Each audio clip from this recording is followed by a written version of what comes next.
This is News 25 with Deanna O'Donnell and Missy Kohler. News 25, local news you can count on. Today's news is brought to you in part by Dr. George Leeks, Pahrumps optometrist since 1990, offering full spectrum eye care for children and adults. Call today, 727-8300. News is also brought to you by J.K. Nelson Law.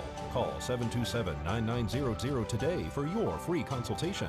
If you need a lawyer, you need Nelson. Welcome to News 25. I'm Deanna O'Donnell. And I'm Missy Kohler. Today is Monday, August 31st, 2020. It is National Overdose Awareness Day.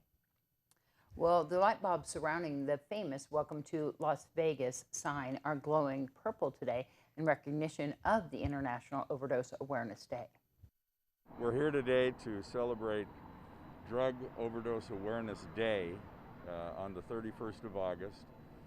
The drug epidemic awareness group was founded by Debbie, and it is an incredibly important thing for us as a community to attempt to drive awareness and understanding so that the people, the children and the adults who've been left behind, family and friends too, that they have our support, that it is not just a life lost, but that we understand the value of each life and that we're willing to do what is necessary to continue to tackle the drug challenges, the epidemic that faces the world today. And so we appreciate the efforts of these good people. And today we're going to flip a switch and turn the lights on the Welcome to Las Vegas sign purple as we join as a community in honoring, supporting, and providing the kind of awareness that helps people who have lost loved ones to drug overdoses. Don't ever say not my child. Unfortunately today, kids are starting to experiment minimum of age 12, sometimes even younger. And especially now during COVID, where the kids are home, lock your medicine cabinets, check your medicine cabinets, make sure they're not getting into anything. Parents need to understand the warning signals. There's a lot of warning signals. And there's a lot of help here in our community. They can go to different organizations online, such as High, such as Center for Behavioral Health. We have a lot of resources here that can be used, and people need to use them. Lastly, the whole month of August is International Overdose Awareness Month. Today, the 31st, is our day as grieving family members to remember and honor our lost loved ones. A Nevada Highway Patrol trooper has been awarded the Department of Public Safety's highest honor for the actions he took to help save a woman's life in Las Vegas. This was the scene June 1st when Trooper Rafael Rodriguez Jr. responded to a call on the Russell Road overpass over US 95. What's going on? Talk to me, what's going on? A woman had climbed over the safety fencing and was hanging on the outside of the fence above the highway. When Trooper Rodriguez arrived, he immediately began talking with the woman, who is said to have been suffering from a mental crisis, building a rapport with her. Nevada Highway Patrol says Trooper Rodriguez, fearful the woman might fall, disregarded his own safety and climbed the fencing to reach the woman. Once he was close enough, he handcuffed her to the fence so she could not fall. The Henderson Fire Department arrived with a ladder truck and was able to safely remove the woman from the overpass. The Nevada Department of Public Safety determined Rodriguez's actions went far above and beyond the call of duty. During a ceremony August 27th, Nevada Highway Patrol Colonel Dan Solo awarded Trooper Rodriguez the Medal of Valor for what he did to help save the woman's life. Thank you for your service. Well, after a very long Board of County Commissioners meeting on August 18th, the commissioners finally reached agenda items 18 through 26, which were approved in bulk several hours into the meeting. Most of these items were for the acceptance of grants.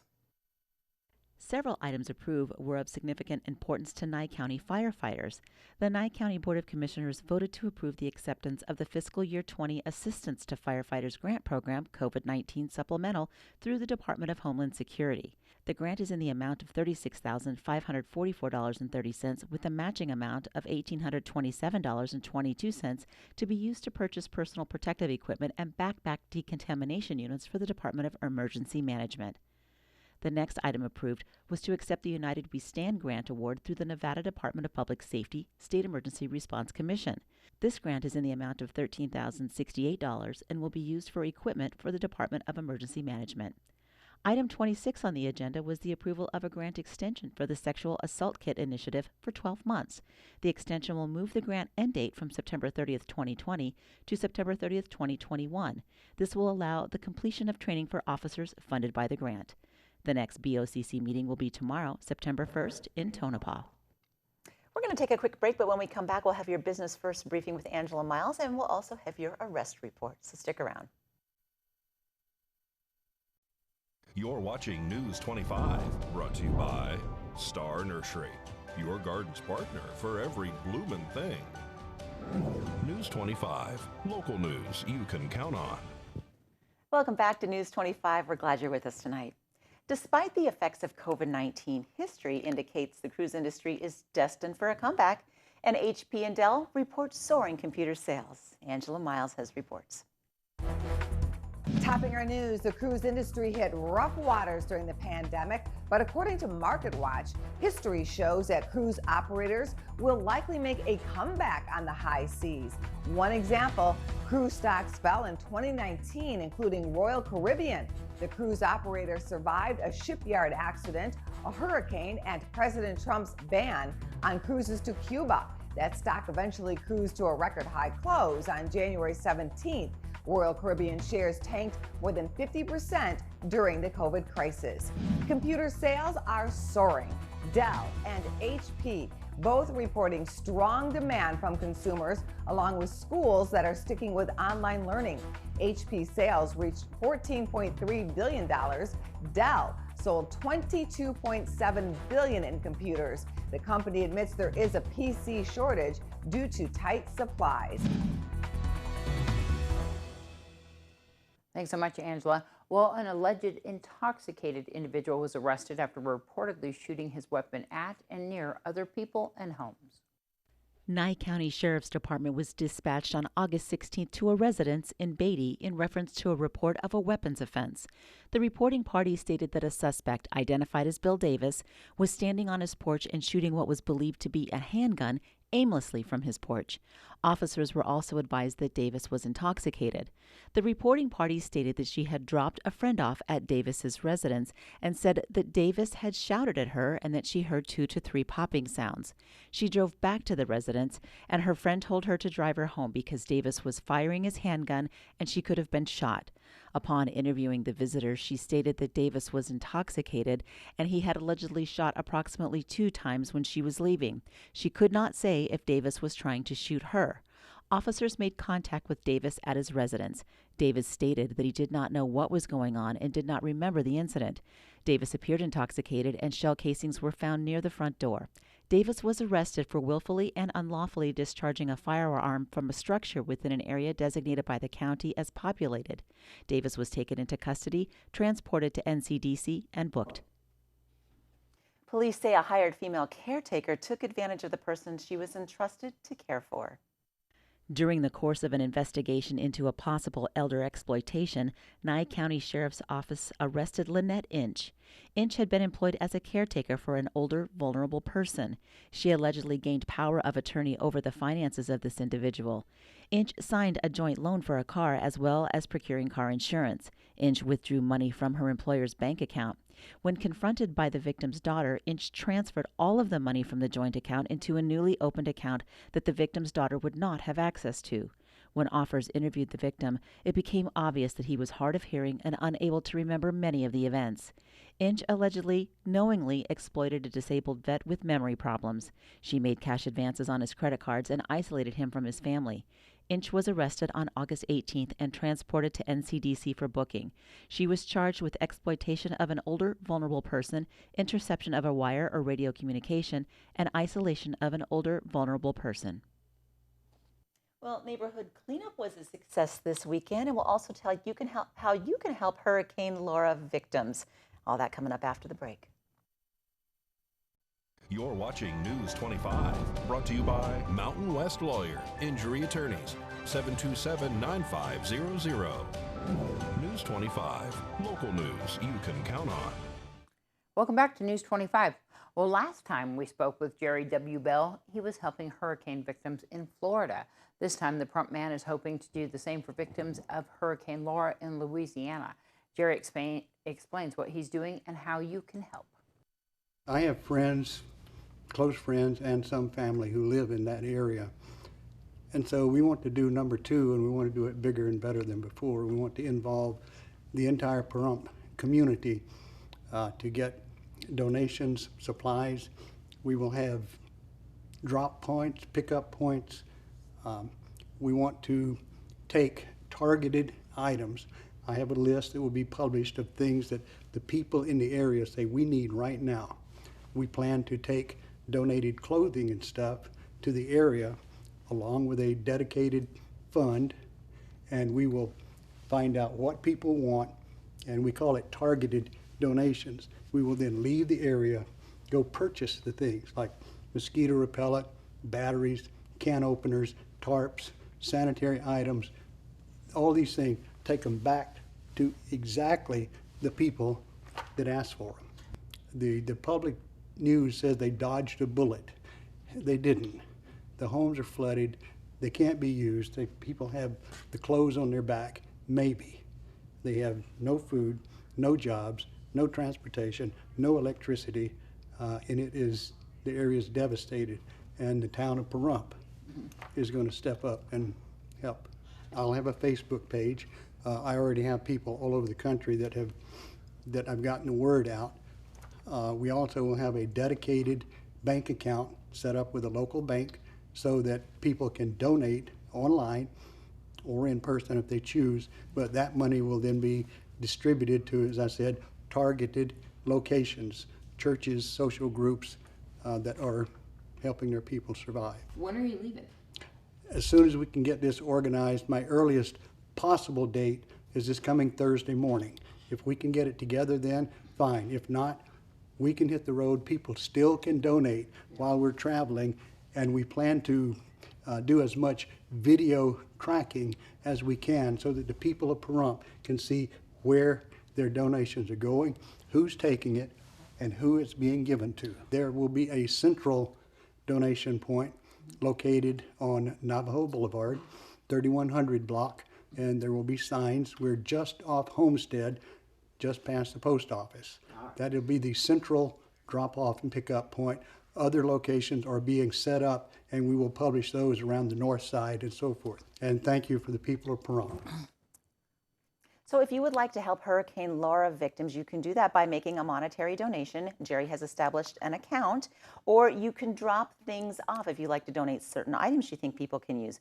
Drop them off at Navajo Boulevard or at either Java Junkies location, or you can drop them off here at KPVM.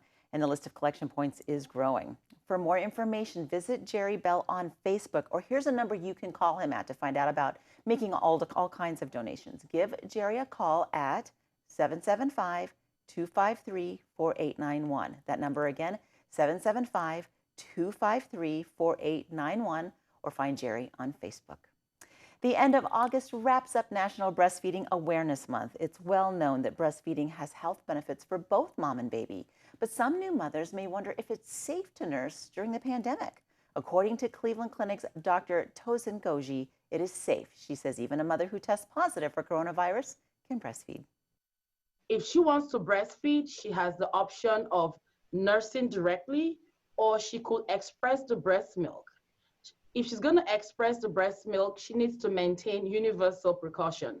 Wear a face covering or a face mask, maintain hand hygiene, make sure that the breast pump is always cleaned based on the manufacturer's recommendation. Breast milk is highly nutritious for infants and protects them from infection. It's not known if breastfeeding will protect a baby from COVID-19, but breastfed infants are less likely to have severe respiratory symptoms in general, according to the American Academy of Pediatrics. Scientific evidence is limited, but data suggests mothers with COVID-19 aren't likely to transmit the virus through breast milk.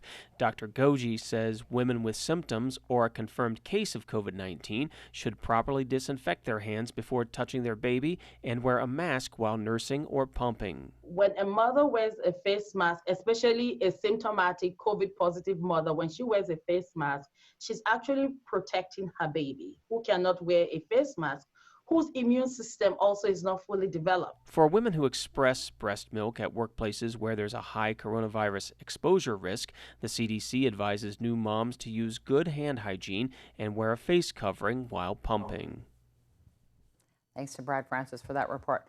Well, today's Save a Pet, we head to Desert Haven Animal Society, and that's where Darby O'Donnell is standing by to introduce us to Patches. Today's Save a Pet is proudly sponsored by Jason Ernest with Mountain West Lawyers. Call 775-727-9500. Hi, I'm Darby here at Desert Haven Animal Society, and today we are joined with Patches. Patches is a 1-year-old beautiful kitty. She has white on her tummy and then really beautiful like dark brown and black and white patches all over her body. I've actually really never seen a cat with that kind of color brown before. She's beautiful. She is a big cat too. Right now she is a little bit kind of like weary because she is a new intake, so she's still trying to get used to her surroundings. She likes to go and cuddle underneath blankets as like a protective thing. She's super cute. I'm sure if you go and you give her a chance and you let her settle in a home, she would be an amazing cat. So if you want us to come and see Patches or any of her friends here in the cat room at Desert Haven Animal Society, call them ahead of time to make an appointment, 775-751-7020, or you can look them up on their Facebook page at Desert Haven Animal Society. News 25 Weather Cam is brought to you by Lerner and Rowe Injury Attorney's Office in Pahrump. In a wreck, need a check? Call 702-877-1500. Hi, Nevada. It's John Kohler from the KPVM Weather Studios, and we'll have the weather report upcoming, but I wanted to show you some of what happens with extreme weather in other parts of the country. This is the aftermath of Hurricane Laura, what we're seeing here behind me. It is a mess, and if you'd like to help out, well, Jerry Bell, a friend of Pahrump, local Nevadan, is loading up a big trailer, loading up a bunch of supplies, looking for some money donations, and set up an account at Bank of America at Jerry Bell. So head on down to Bank of America in Pahrump. Want to make a donation to the Jerry Bell Fund. He's going to go down trying to help straighten some of this mess out, and we look forward to his efforts and reports on that later. In fact, we got a little piece coming up. So along with the weather, and that's upcoming, stay tuned. News 25 Weather is brought to you by Dairy Council of Nevada. The splash of cream in your coffee, the dollop of sour cream on your burrito, the melted toasty cheese on your pizza. Undeniably delicious, undeniably dairy. Enjoy what's real. Good evening, Nevada, from the KPVM Weather Studios. Oh, this is my good side. Look at that. I'm John Kohler with your weather report and all the highlights today. Well, it's cooling off just a little bit, but I think it's going to be heating up towards the week. Current temperatures looking like 89 degrees in Fernley for a high. 55 was your low, and Fallon was about 91 degrees a high today. 54 will be your low tonight in Carson City, cooling off down to 89 degrees for a high today. 52 for a low. In Tonopah, 89 degrees and a pleasant 53 will be your evening low temperature. Out in Goldfield, 92 degrees as we creep south. Of course, that was about 100 degrees just like a week ago, so it is cooling off just a little bit. I don't think you're going to need a sweater, though. 54 is your low. Beatty is 97 degrees today for a high, 67 for a low. And out in Amargosa, 102 degrees. You're still in the triple-digit clubs. You're safe. All right, we cool with the triple digits. 69 for a low. Las Vegas, 104 degrees was your high today where it topped out. 77 will be your low tonight. And again, Death Valley, deathly hot, 113 degrees and 83 for a low. But that's all right. Hey, let's check this out local, shall we? 99 degrees, and beautiful. Pahrump, Nevada, high today. Well, you're looking at it. We've peaked. This is it, 99. This is as good as it gets. South-south winds, 12 mile an hour, 10% humidity. Might even be 11. Might even be 11. Sunrise this morning at 6:15 a.m. And it was a gorgeous sunrise. You know, smoke-free, clouds not in evidence. Looked good. Felt good. It was, you know, good temperature. 99 degrees currently, as I said. Low tonight will be about 70. That'll feel great. 8-mile-an-hour winds out of the east. With humidity picking up just a little bit towards the evening, we may see a couple clouds. You're not going to see a lot of, you know, no rain. No rain. It's the desert. What are you going to do? Sunset tonight at 7:12 p.m. Hey, let's take a look at the weather as we go on through the week. And it will be heating up. Look at this Tuesday, Wednesday, Thursday, Friday. All right. Keeping pretty civil until about Friday. And then it's 108, 107, 108, 107 for your highs through the long, long weekend. It's going to be a good weekend. Get some extra lemonade on. Maybe get a bag of ice out there in the yard and just, you know, keep piling it on as you go on throughout the day, because it will be beastly hot as we approach the weekend. Lows hanging in the mid 70s to low 80s, and that seems like a pretty good weather report. I'm pretty happy. Look at this. Look at this beautiful tie I've got. It's a shark tie. I don't know. The shark swims sideways down on this part of the tie, up towards the top. They kind of going right for my throat. I'm not really comfortable with that. Got to go. It's the weather report. I'm John Kohler. Thanks. Very funny. So it is Labor Day weekend, right? This weekend. Yes. And so yes. it's a 3-day weekend. So that's pretty good. I like that shark tie too. It's really good. And so extreme weather, we'll be telling you more about that tomorrow's broadcast. And it's going to be hot. Start picking up extra bags of ice now, huh? Don't say that. The store's going to be out of ice. All right. Start, you know, freezing those ice cubes. All right. So that's going to wrap up this edition of News 25. I'm Deanna O'Donnell. I'm Missy Kohler. We hope you have a wonderful evening. Thanks for watching. We'll see you tomorrow.